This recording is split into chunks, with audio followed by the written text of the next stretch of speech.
Welcome to the Great Detectives of Old Time Radio from Orlando, Florida. This is your host, Adam Graham. In a moment, we're going to bring you this week's episode of Broadway's My Beat. If you are enjoying the podcast, I do want to encourage you to follow us using your favorite podcast software. If you are listening to the podcast on Spotify, be sure to stay tuned after our episode commentary for a brief announcement before we get to listener comments and feedback. Now, for all our listeners, I do want to share a special offer from the iconic Fulton Fish Market in New York. The Fulton Fish Market has been in operation since 1822 and has a reputation for providing the best quality fish. And now you don't have to be in New York to enjoy that iconic taste. Whether it's wild-caught salmon, scallops, shrimp, or swordfish, every product is inspected, super frozen, and shipped to your door at peak freshness, giving you restaurant quality in every bite. You can get a 17% discount on your order when you go to FultonFishMarket.com and enter the code BOX13 at checkout, and I get a commission. So I encourage you to check it out. And I'll talk a little bit more about why we're offering this after the show, but now, from March 10th, 1950, here is the Dr. Robert Stafford murder case. Broadway's My Beat. From Times Square to Columbus Circle, the gaudiest, the most violent, the lonesomest mile in the world.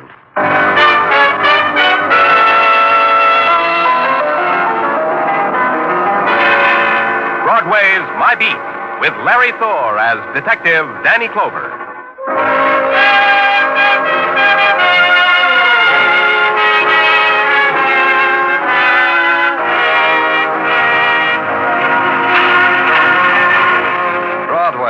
It's an enchanted island or a prison cut off from the rest of the world. It all depends upon the mood you're in. The sudden sounds that dart from doorways, call them fury, or make yourself believe their promises dimly heard. Or con yourself that the stare that just trailed by you had nothing to do with hunger. You can kid yourself on Broadway because that's what it's here for. It's Broadway, My Beat.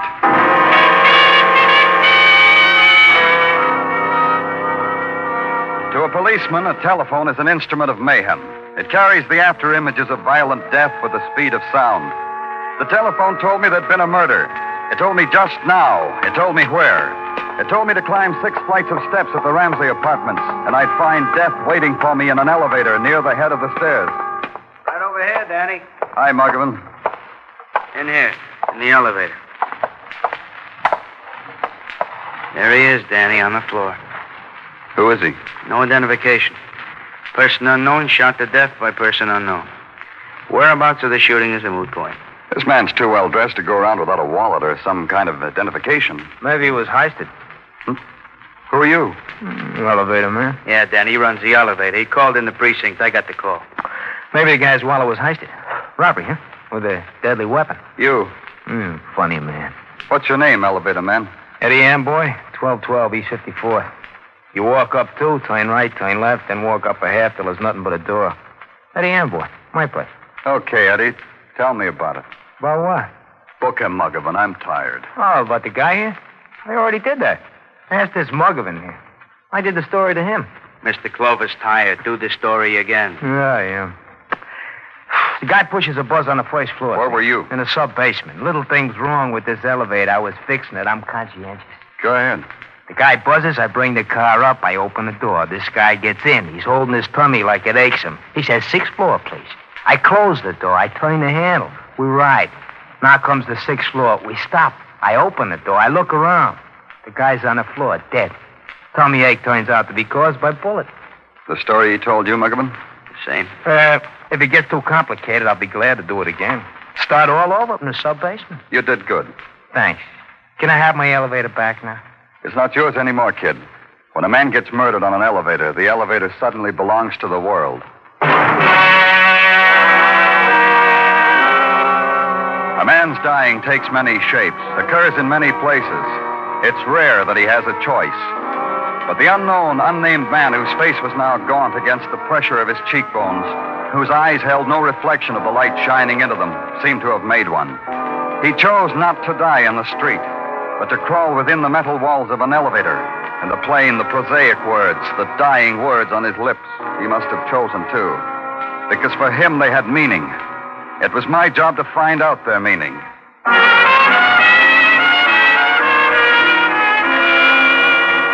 At headquarters, we put tracers out on the murdered man. Who was he?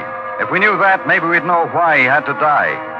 And in the morning, I went back to the 6th floor he'd wanted. I had Muggavan's list of the tenants in the 3 apartments on that floor. I rang the first bell on the list. What do you want? You're Miss Conrad? What do you want? I'm from the police. Who is it, Martha? Who is it? Don't you think you'd better tell her? Martha, how dare you not answer me? Who is it? And don't tell me it's no one, because I heard you whispering. Who is it, Martha? It's the police. Oh, how wonderful, the police. But isn't that the end? Show them in, Martha. No, wait, darling. First I want to paint my face. Come in. But It's all right. She's already done her face. Come in. Down this hole, please. No, don't come any closer. I want you both to stand right where you are. Especially you, policeman. You're Miss Conrad? Mary Conrad. You may call me Mary, because Mary's a grand old name. Martha. Yes? Martha, get the policeman and me something. A libation, a morning martini, anything the policeman wants. Don't go away, Martha. You afraid to be left alone with me, policeman? Miss Conrad, a man was murdered in this building last night. Murder? In this building? That's the end. Martha, did you hear what the beautiful man said? He got in the elevator and asked for the 6th floor. Was it you he wanted to see, Miss Conrad? The policeman must want a drink. No, Mary, he wants to... Do as I say, Martha. Don't be angry with me, darling. Just always do as I say. Now, where were we? Oh, yes, the murdered man. Who was he? We don't know, but I have a picture. A picture? How wonderful. Gimme. Here. Very distinguished. So dead. So horribly dead. Do you know him? Would it make it easier for you if I did, policeman? Do you know him, Miss Conrad? I'm sorry, dreadfully sorry. We don't know this man, do we, Martha? Do we? No, we don't know him. Where were you last night, Miss Conrad? I was here all day, all evening, all night. I didn't go out once. Did I, Martha? No. The commotion in the hall when the man was found, it didn't wake you? Did it wake me, Martha? No, you slept very soundly. You sleep in the same room with Miss Conrad, Martha? Well, Policeman, you talk to Martha as if she were a servant. But I thought... That's dreadful. Of course Martha's not a servant. She's my sister. Isn't she the end? Maybe I said something after that. I don't remember. What I do remember is waving my jaw a few times and trying to smile and give the impression of course she's your sister. What else? Then I left. The apartment door across the hall had a nameplate that said Jonathan Quill and was equipped with a door knocker, a brass dragon sticking his tongue out at me. I lifted him up and pushed his face against the door. And then it happened. The door swung open. I stepped inside. How was I to know I was standing in the middle of a train crossing? Jump over it, boy. Jump over it. You want to get hit by a train? Oh, yeah. You sure had a narrow squeeze now, didn't you? Could have taken off a toe. Yeah. Hey, what goes on? Look at her go. Oh, an exact replica of the Super Chief. And almost as fast. Oh, always wanted to be a brakeman, boy. Became a millionaire instead. What did you want to become? A millionaire. I got to be a policeman instead. Glad you came. Never had a policeman watch for trains. Never thought about asking one. Well, now that you're delighted, Mr. Quill, I hope I won't do anything to break up your fun. I'm a policeman come to see about a murder. Yeah, murder? Wait till I throw the switch, boy. Wait till I throw the switch here. Just wait till I throw it. Did you see a murder? You mean the one down the hall? The elevator murder? I didn't do it, and I'll prove it to you. Mr. Quill. You bet I'll prove it to you. You want an alibi, don't you? That's why you came here. I know all about policemen. You want alibis. Harold! Harold! Yeah? Come in here. Harold, that's a policeman. You know what to do, Harold. Right over there. That's a policeman right there. Hello. My name's Harold Blake, Jonathan's partner. Danny Clover. You seem to have gotten Jonathan excited. Jonathan gets excited. Tell him, Harold. Tell him. You know what to do now. Tell him. Well, ever since the elevator boy was in here last night... Eddie, boy? He didn't say anything about that. I didn't know he came in the apartment. Well, he reported the murder from here. You mean he used your phone to call the police? Yes, that's right, to call the police. I was here visiting with Jonathan. I live in the next apartment, you see. I see. Pretty late for visiting, wasn't it? By some standards. By some standards? Frankly, Mr. Clover, and you've probably never gotten an alibi like this in your life. We wanted to watch the trains on what we call the milk run. That's our alibi. Tell him what else, Harold. Go ahead. Oh, I don't think that's necessary. Go ahead. Tell me what else. Well, it's about the elevator operator, about Eddie. Jonathan thinks Eddie is the murderer. That's what I think. Oh? Why? Because Eddie is mean and spiteful and tried every which way to make an honest dollar. He's the type that murders other types. What else? Need there be anything else? Eddie is the killer. It's a hunch I have. I have made $1 million with my hunches.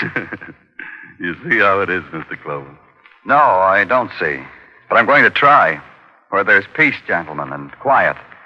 Away from trains, gentlemen.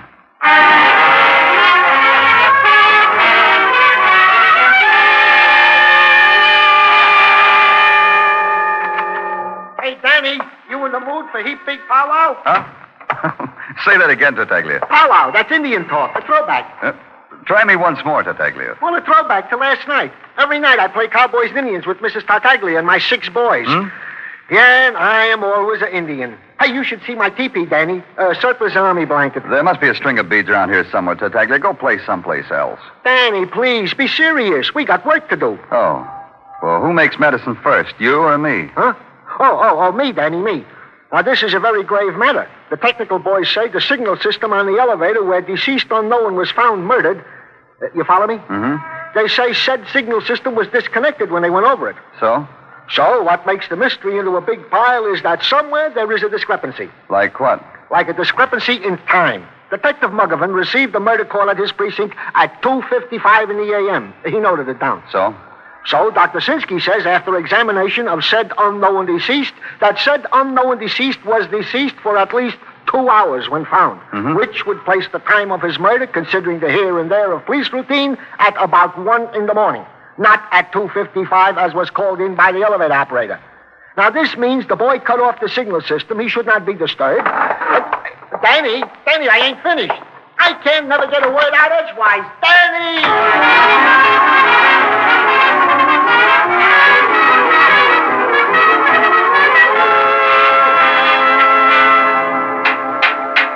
The doorman told me I'd find you here, Eddie. Oh, well, it's the hard detective, huh? Where else would you find this elevator boy, Bloodhound? I'll answer that. In the sub-basement, fixing this stinking elevator. Last night, Eddie. Did you have to fix the elevator before you called the police? That's a very interesting question, because I can't figure out what it means. Very mystical. I'll explain it to you, elevator boy. Now, go back, Bloodhound. You come under here with me, you might get your throat caught in a steel cable or something. Under here is for experts. From here, then. The call you made to the police, Eddie. How come it was almost an hour late? That's a long time, an hour. Hey, you're good. You boys are real good to find out a thing like that. We got experts, too, Eddie. So maybe you better put your elevator away someplace and come out here and talk to me. Expert to expert. Yeah, I'll do that. One more tap and it's tummy. Hey, who's that? Eddie, get out! Get out! I can't! My foot is caught. Help! No.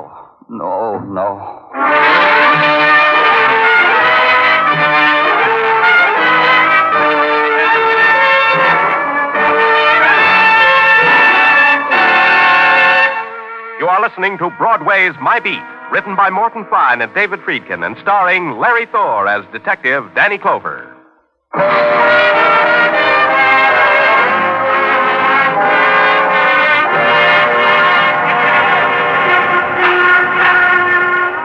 Broadway is a place that mourns the dead only in passing. The cold whisper of death winds its way through the neon chasm, and Broadway notes it, shudders, and huddles in on itself.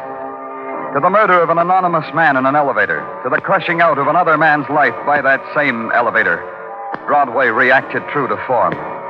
It read the headlines, shrugged, and flipped them neatly into the nearest trash can. But at headquarters, it isn't that easy. Even Sergeant Tartaglia didn't think so. It ain't easy, Danny. 20 years into business, and, it still ain't easy. What isn't, Tartaglia? To be in a business where the product is dead bodies, where the clients are murderers. I've often commented thusly to Mrs. Tartaglia. Does she comfort you then, Tartaglia? Like an angel. She goes to the mixmaster, beats up a recipe, and presents me with a confection. I happen to have one here now, Danny. Homemade halva. Here, have a piece. Go on. Thanks.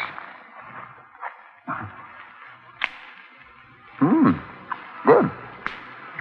Okay, Tartaglia, brief me. This halva. It's like chewing on a dream, huh, Danny? My compliments to the missus. Brief me, Tartaglia. Yeah. Well, item. The unknown man found dead in the elevator of the first part is still, to all intents and purposes, unknown. Yeah, but you'll keep after it, Tartaglia. Oh, like an old hound dog. Item, the death of the elevator operator, Eddie Amboy. The boys in technical concur with your opinion that he was indubitably murdered. Well, it's generous of them. Yeah, they thought so. They said the hacksaw you found on the roof of the apartment building, plus the evidence that the elevator cable had been sawed through, this made it murder. What else, Tartaglia? Well, we have checked on the background of Eddie Amboy. Found he ran an elevator, and in his room had a wife, Mrs. Eddie Amboy. She there now? Oh, yeah, Danny, yeah. The boys are even now, keeping tabs on her. Tartaglia, give me the rest of that halva. I may need it for comfort.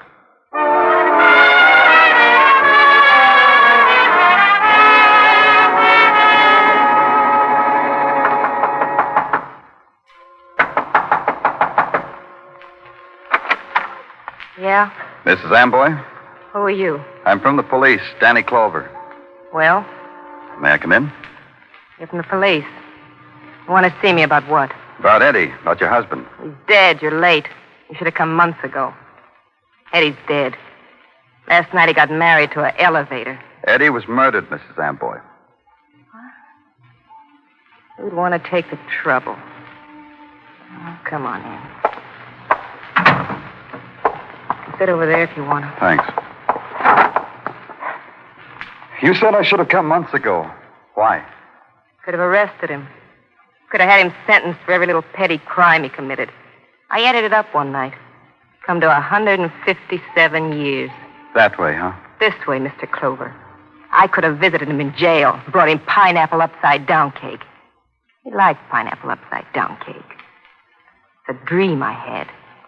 To watch him eating pineapple upside-down cake behind bars. You sound bitter enough to want to kill him. And wreck that dream I told you about? Myself? That was Eddie's department. You were around when Eddie was killed? Still doubt me, Mr. Clover. Don't doubt me. I've been on vacation, mister. To Washington, the District of Columbia, to our nation's capital. 2-day all-expense tour by bus to gawk at the White House, Lincoln's Memorial. Miss Amboy. Eddie sent me away. He had a girl. When did you get back, Mrs. Amboy? This morning. Time to read the papers. And time to know that Eddie was dead.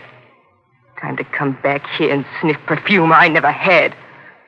Another woman. We'll check that. About the trip to Washington, I mean. Yeah, sure. You know what I was just thinking, Mr. Clover? What? 6 years. I get my first 2-day vacation in 6 years and it becomes a matter for the police. How long will it be before Eddie leaves me alone? You've seen women like me before, mister. Help me out. How long will it be? We'll just check about the bus trip. No longer than that. Oh, wait a minute. Don't go yet, Mr. Clover. I got it right here. Here. Take this wallet. What about it? Before I burned Eddie's clothes this morning, I went through them. Maybe he'd left me $5 insurance money. I found this wallet. Eddie never had no wallet like this. Anyhow, it's empty. Not quite empty. A picture of a man. An identification card. You know? Not really, Mrs. Amboy, but I know about him. He's a man who didn't get off an elevator. He tried, but he didn't make it. Mrs. Amboy's eyes glittered through the shadows of the room, filled with shadows. And all that was in them was the hard crust of a hatred, finally resolved. It was not only Eddie's clothes she had burned, but his touch, his gaze on her, the whispered night words. There was nothing more I could ask her about Eddie that she would answer. So I got out,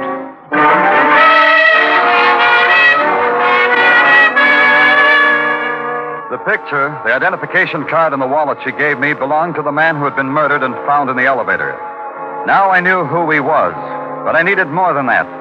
There was an address on the card. I went to it.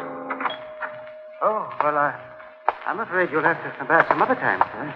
Dr. Stafford is not in. I know that. I'm from the police. Danny Clover.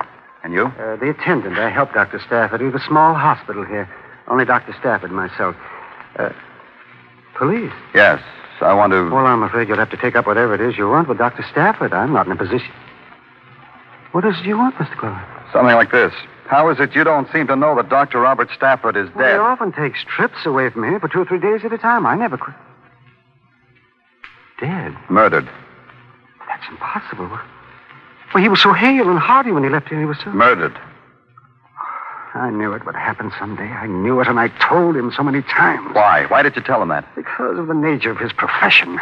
Dr. Stafford was a psychiatrist, a very competent one. Some of the people he treated were mad. Murderous and mad. You've only to read their records. Appalling. Where are they?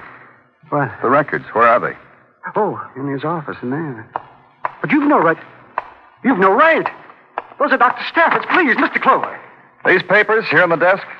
Are these records? Yes, Dr. Stafford was studying those the night he went away. I haven't touched them. Dr. Stafford didn't like them. Case history, Conrad. Doesn't make sense. I can't understand what's written here. Psychiatrist records are like that, Mr. Clover. Mr. Clover, you can't take those with you. They belong to Dr. Stafford.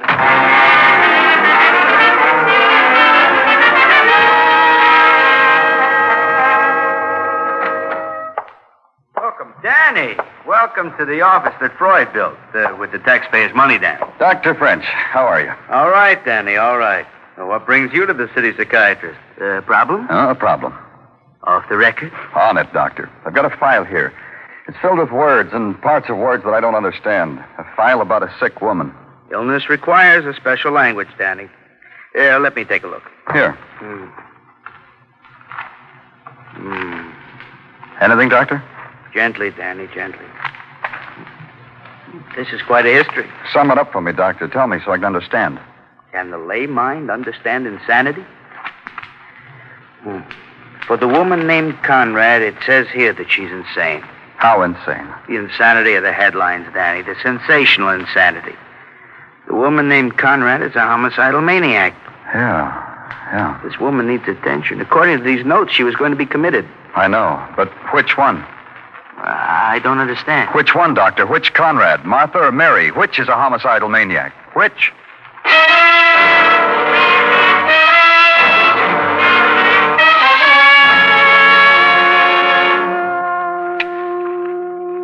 Tartaglia, get in here.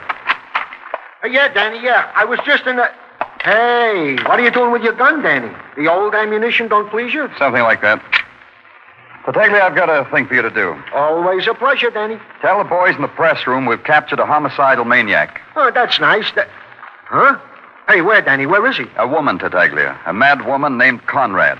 Tell the reporters we're holding her for the murders of Dr. Robert Stafford and Eddie Amboy. Huh? You have spoken, Danny. But what, Tartaglia?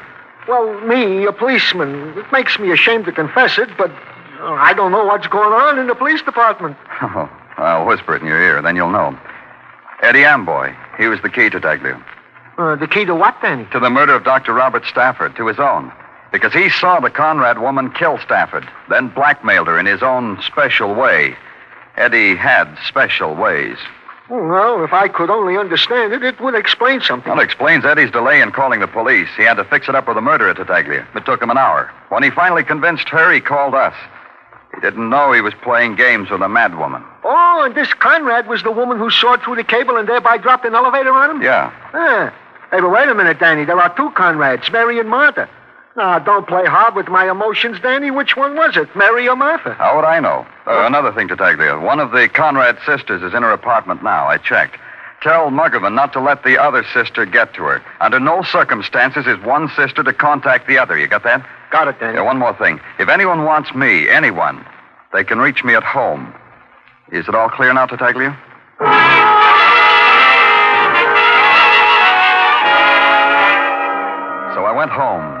I tapped on the landlady's door, told her I was expecting visitors, told her to send them up. In my apartment, I hung my shoulder holster with a gun across a chair, then sat facing the window, trying to hold on to at least one of the answers that kept nudging themselves through my mind. But they were fleeting and of no consequence. A murderer might come calling tonight. This was the thought that crowded out the rest of the thoughts. And then, below me, captured in the pool of light spread by the street lamp, a silhouette, a woman. A woman who looked for a house number, found it, walked to the door beneath me.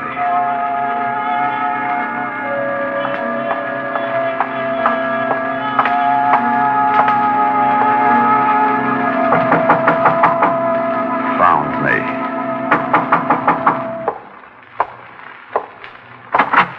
Good evening, Miss Conrad. May I come in? I want you to. Over there, Miss Conrad. Sit down. No. No. I'd rather stand. All right. Why did you come here? What have you done with her, Mr. Clover? What have you done with my sister Martha? You've seen the newspapers. The police have her. She'll see the psychiatrist in the morning. You know that, Miss Conrad. You know she needs medical attention. I know. I know that. But you'll put her away. You'll put her away like an animal. She'll die in a cage. My sister. Your sister murdered 2 men. Yes. Yes. Why didn't you come to the police? You knew she murdered Dr. Stafford, knew about Eddie Amboy. She'll die in a cage. Crawling in the cage. Come in. Martha. Martha, what are you doing here? I don't understand. That policeman, he said... The papers said... They were holding you, Mary. I thought they'd finally caught you. Finally. Oh, Mary. Mary. It's a trick. It's a trick. Let's run. Let's get out of here. No more running. Come on. No more. You're sick. Let's go. You're sick, Mary. Huh? Don't you know that? Huh? I tried to help, but this man is killing. Oh, Mary. Don't touch me. You've turned on me. Now he knows. Now he knows, and you... I'll kill you, boy. Mary, put down that gun. I'll kill you. Kill you.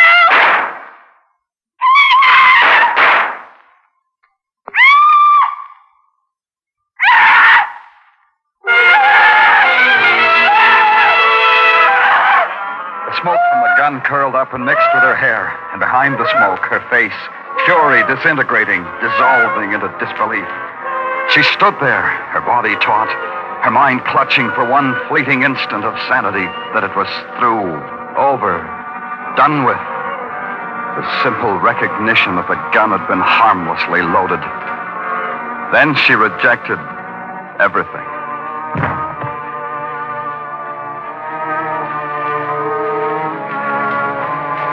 A little while later, some men came.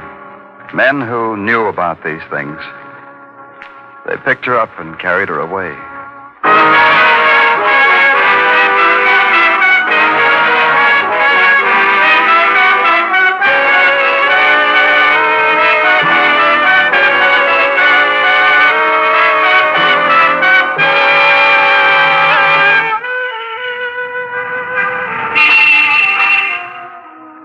Broadway's deserted now, except for those who've never quit.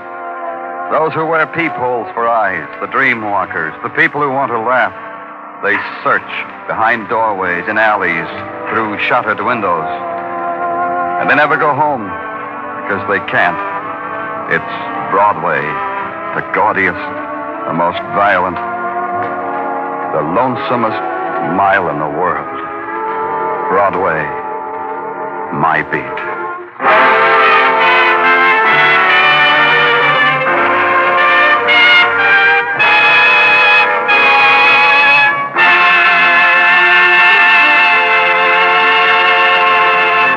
Broadway's My Beat stars Larry Thor as Detective Danny Clover with Charles Calvert as Tartaglia.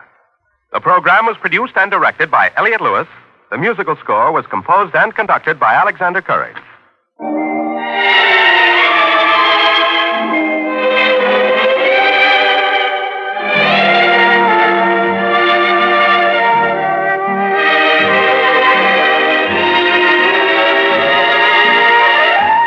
This is the United States Armed Forces Radio and Television Service.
Welcome back. I think the elevator man's widow was a little bitter, just a little bit. I'm all for characters who have feelings and emotions, but I don't like characters who are just kind of brought on to provide bitter angst. So I don't think she was particularly necessary. Somebody else could have talked to her and just told Danny about the clue or given it to Danny. And we got to skip that whole scene. Now, this also featured an interesting way to play two parts for Howard McNear, as he played both the very eccentric millionaire train collector and the officious secretary to the psychiatrist.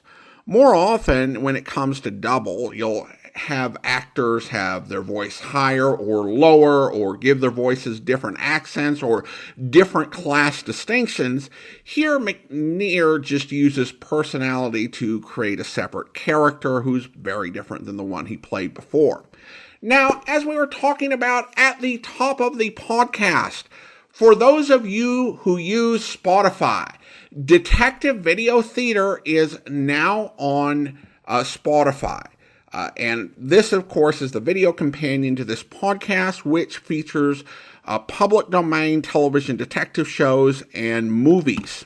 Previously, the video theater was available on YouTube, and it was also available on those few services that allowed video podcasts to be played off of RSS feeds, namely Apple Podcast, as well as Podbean and Podchaser. There may have been one other. But now it'll be available on Spotify. Now, unfortunately, we're not just able to put the RSS feed into Spotify, so we're going to have to fill up the back catalog, which is around 180 episodes, over time in getting those loaded over to Spotify. Having had experience with copying a bunch of shows from one service to another, I can say it's not a good idea to copy all 180 at once. So this is something that will be done over time. And we are actually starting with the Bulldog Drummond films, which were so popular on YouTube. And so that series, which had Ray Milland as Drummond in the first film and then John Howard in the rest of the films, will be the first block of public domain movies that we're posting on Spotify with my commentary after each film. And then we'll post our latest video theater after that. And then for a good while, we're going to be posting 2 episodes per week on Spotify, including posting all the new episodes, as well as going into our back catalog. So over the next few years, you should be able to see everything over there on Spotify and all of the new videos that are being posted on YouTube and Apple. Now, this is the first podcast I'm recording post-Podfest. I haven't gone back to Idaho yet. We finished up on Sunday, but just kind of the vagaries of plane schedules, I'm staying just a little bit longer about a couple of things I need to wrap up.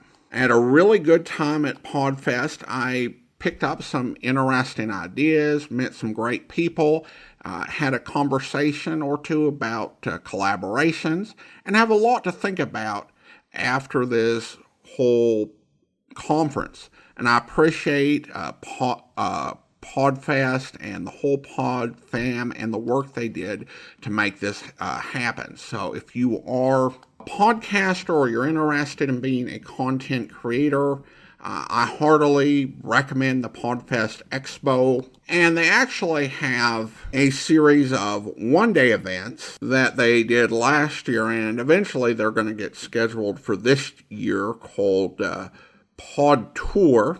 And you can check that out at podfestexpo.com. They're not paying for anything, just spreading the word for those who might be interested. Now, one company that was there had a new income model for podcasters. Essentially, they partnered with around 40 companies, and the podcaster gets to decide who they'd like to partner with and promote, and they can offer their listeners a discount. And if the listeners buy using the promo code, the podcaster gets a commission. And I found this intriguing because it's a win-win, as you're not just supporting me, but getting a discount on something that you'll like. And this is different than many other sponsorships we've done, where they have a discount code, but whatever I get paid is just a flat amount for the ad. Last year, I did an advertising survey asking you what sort of products you'd be interested in, and food ranked very high, and so that was the category I looked at. And then when I saw Fulton Fish Market, I was immediately impressed because this is such an iconic name and has such a great reputation. And I didn't know that you could get fish delivered from the Fulton Fish Market right to your door. That intrigues me. And so this was the first one I chose. I chose another company, and we're going to give this model a try. And we'll see how this goes. Now we turn to listener comments and feedback, and we have some wonderful reviews on the Apple Podcast Store. And we start out with Breathe Joy. If you like old-time radio, if you like great detectives, look no further. I've been hunting around for various podcasts, and certainly there are others that present some of the wonderful shows of the golden age of radio, but there is nothing that compares to Adam Graham's wonderful commentaries. Adam presents more information about the shows, about the golden age of radio, about history of all these, and it's such an amazing feature to add to listening and enjoyment of these wonderful stories. Now, listening to just the shows is no longer an acceptable way to hear them. Without Adam's commentaries, I feel like I'm missing a huge part.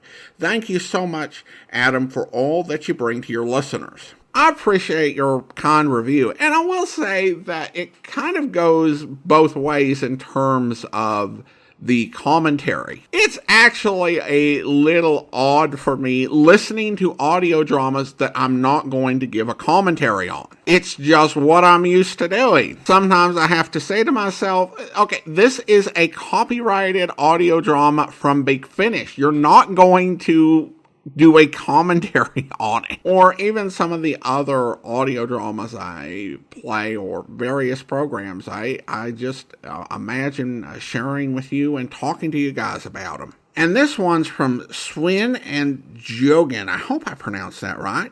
Look, I'm going to be honest. Big Adam does have a weird voice, but it grows on you and eventually you'll really dig it. He does a great job re-uploading these classic stories and giving interesting context at the start of each episode. Shout out Big A-Dog for Iowa. Thank you for the review and for being the second person in my entire life to call me A-Dog. And that dog is spelled D-A-W-G. And then, finally, love old-time radio, and it's great to hear past radio shows. I also dig the old commercials. Well, thank you so much. I appreciate you taking the time to leave those reviews. It's really appreciated. Now it is time to thank our Patreon supporter of the day, and I want to thank Chris. Chris has been one of our Patreon supporters since February 2019, currently supporting the podcast at the Seamus level of $4 or more per month. Thank you so much for your support, Chris. And that will actually do it for today. If you're enjoying the podcast, please follow us using your favorite podcast software. We'll be back next Wednesday with another episode of Broadway's My Beat, but join us back here tomorrow for Mr. and Mrs. North, where... What do you want to be? Well, for Pete's sake, what are you so jumpy about, Mr. Rousseau? If you have daughter like Marcella, you'll be jumpy too. That girl have changed completely. Overnight. In what way? In every way. Since she come here to work with me, she like Mr. Hyde and Dr. Jekyll. Every night she tried to kill me. Huh? First with loose board on stairs, then with chandelier. She tried to asphyxiate me. With a stove? Oh, she tell you about that. She told us you were trying to kill her, Mr. Rousseau. Oh, I can kill her. Marcella killed me first. Just a minute, Mr. Rousseau. Maybe somebody's trying to kill both of you. What would the reason is? We have never done somebody wrong. Just the same, it's a distinct... What's the matter, Jim? The door, let's see what it is.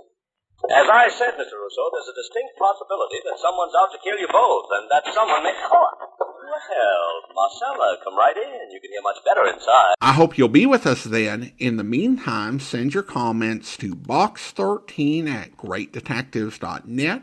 Follow us on Twitter at Radio Detectives, and check us out on Instagram, instagram.com/Great Detectives. From Boise, Idaho, this is your host, Adam Graham, signing off.